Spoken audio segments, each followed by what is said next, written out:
We begin tonight with the latest on a breaking news situation we first brought you tonight on WVUA News at 5. One man is dead after a shooting in Tuscaloosa. And investigators are searching for the gunman. This happened at the 3200 block of 8th Street near West End Park. According to Tuscaloosa Metro Homicide Captain Lloyd Baker, it began as a fight between two men and ended with the 27-year-old victim dead. Officials are still searching for the shooter, who is also believed to have been injured. The name of the victim has not been released. Now to Dale County, where we are entering day 3 of a hostage situation involving a 5-year-old child. Negotiations between authorities and the kidnapper are still underway in Midland City. Officials say the man snatched the 5-year-old boy off his school bus Tuesday, and according to authorities, he's holding the boy in a bunker 4 feet below the ground. Neighbors have identified the kidnapper as Jimmy Lee Dykes. Witnesses say Dykes shot and killed the bus driver, Charles Poland Jr., after he refused to give up 2 children. Alabama State Representative Steve Klaus says the boy's family remains hopeful. The family was camped out once they heard about it, and we got in touch with them just to give them any comfort that they needed, and they're just holding on by a thread right now, hoping to get a resolution of this situation and get their young son back. Investigators say the boy has not been physically harmed. Authorities have sent down prescription medicine for the child who has Asperger's syndrome. They've also sent down coloring books and some crayons. On your home team Crime Watch tonight, we're covering Tuscaloosa County. That's where a local probation officer has been charged with sexual misconduct. According to authorities, 36-year-old Michael Dwayne Burton has been charged with prohibited acts, including custodial sexual misconduct. The Tuscaloosa Police Department responded to a call at DCH Regional Medical Center on a report of sodomy. The victim told officers his probation officer sodomized him, and officials say the victim provided investigators with audio recordings supporting his allegations.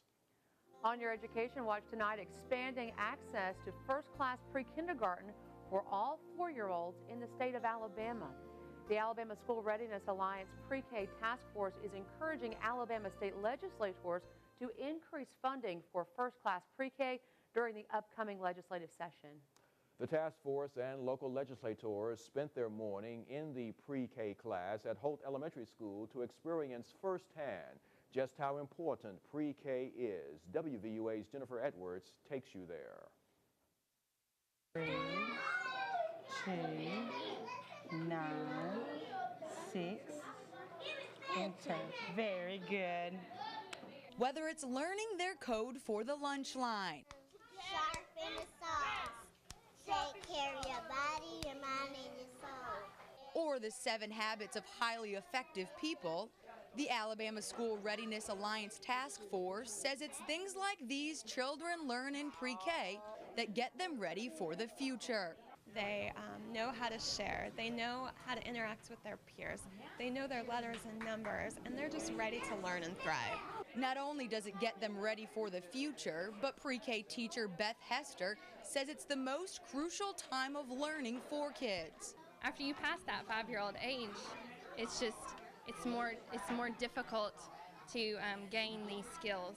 So there is just brain development in that birth to 5-year-old age that is just so important. According to members of the task force, only 6% of 4-year-olds in the state are enrolled in first-class pre-K. They're asking lawmakers to increase funding by $12.5 million to allow for more. There is currently a waiting list for pre-K at Holt Elementary School, so task force members say the need is there. Parents want to give their children the best start in school. Certainly we're looking at revenue projections, seeing how much we can put into what areas and invest, but what we need to do is invest in programs that work. And we know this program works, it has success. Poole says pre-K should be a priority for lawmakers. Reporting in Tuscaloosa County, Jennifer Edwards, WVUA News. And that funding request is part of a statewide campaign launched in November last year by the Alabama School Readiness Alliance to fully fund the first-class pre-K program over the next decade. And speaking of pre-kindergarten, the Tuscaloosa City School System starts taking applications for their next classes on tomorrow. Applications will be available at Tuscaloosa City Elementary Schools during regular office hours and on the City School System's website. A well-known broadcaster in the world of sports made his way back to the capstone today. It was a packed house. University of Alabama students were all ears for ESPN's Reese Davis. He's a graduate of the University of Alabama and also a commentator for ESPN. You may recognize him from College Game Day or College Football Live. Davis shared some stories about his career and his life experiences and encouraged the students to follow their dreams and says this was a humbling experience to come back to his alma mater.